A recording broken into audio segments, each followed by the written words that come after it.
याचिका दायर हुई है, कहा जा रहा उसके नीचे शिव मंदिर मौजूद है। 800 साल से दरगाह शरीफ है वहां पर, और 800 साल में अलाउद्दीन खिलजी से लेकर उसके बाद आप अमीर खुसरो की किताब है, उसमें इस दरगाह के बारे में लिखा गया। फिर बादशाह अकबर ने वहां पर कई चीजें बनवाई। फिर मुगलों का दौर जब खत्म हुआ तो मराठाओं का दौर शुरू हुआ।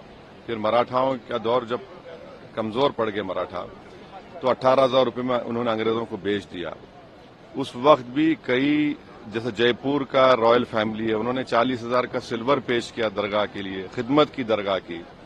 देश के हर प्रधानमंत्री उर्स के दौरान वहां पर चादर बिछाते हैं। हमारे पड़ोस में जो 2 ममालिक हैं, कंट्रीज हैं, उनका ऑफिशियली डेलीगेशन वहां पर जाता है।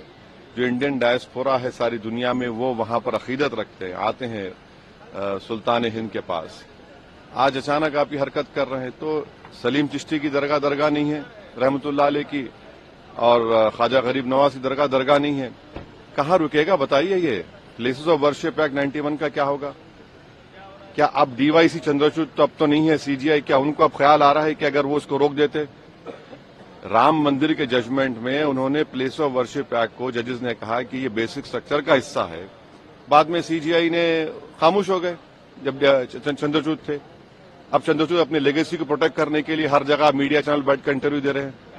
उन्होंने देखा क्या कर दिया उन्होंने। ये आपने देखा संभल में क्या हुआ, 5 लोगों की, मासूम लोगों की मौत हो गई।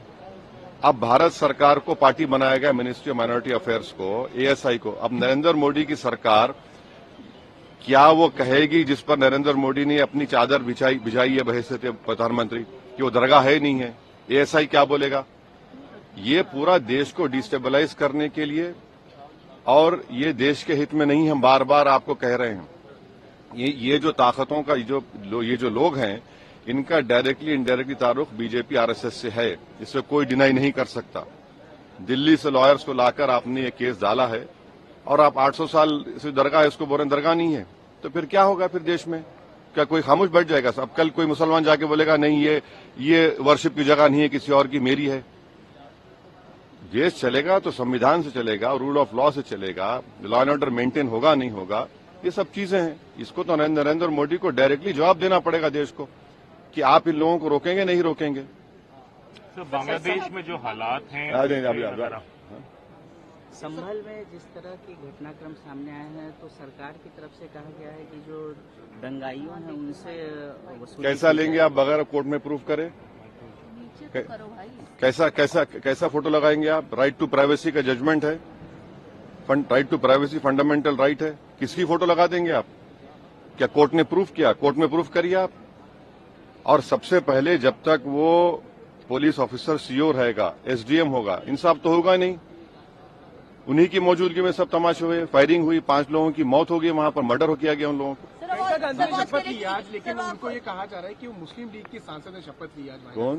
प्रियंका गांधी की शपथ को बीजेपी कह रही है कि मुस्लिम लीग की सांसद ने शपथ ली है। तो फिर आप तो स्पीकर पर सवाल उठा रहे हैं, स्पीकर पर सवाल उठा रहे हैं लोग फिर तो। सर, संभल में ग्राउंड से 41 कारतूस बरामद हुए हैं।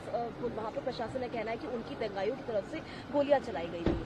वो जो वीडियो दिख रहा है जो पुलिस वाले मार रहे हैं, वो क्या था? फूल बरसा रहे थे, फूल बरसा रहे थे वो लोग। जो विजुअल्स हैं सारी दुनिया देख रही है, वो फूल बरसा रहे थे क्या? और आप उसको नया ट्विस्ट देते हैं हर थोड़े दिन को। वक्त पे आप लोगों ने और समय मांगा है एक्सटेंशन। अब देखिए, आज तो एजेंडे में आया है कि उसको मोशन लाया गया है। देखिए वो क्या, अभी तो बोलना है, देखने वो जब आएगा 12 बजे पता चलेगा। बांग्लादेश मंदिर के सीयर को उनको अरेस्ट किया गया है, और जिस तरह का घटनाक्रम आया भाई, भारत सरकार ने अपना जवाब दिया है, हम उसकी तायीद करते हैं। एमईए ने जो दिया है, सरकार की तरफ से क्या? और सरकार की तरफ से जो आया है, हम तो जब सरकार बोल रही है तो हमारी तरफ से बोल रही है ना, और क्या है।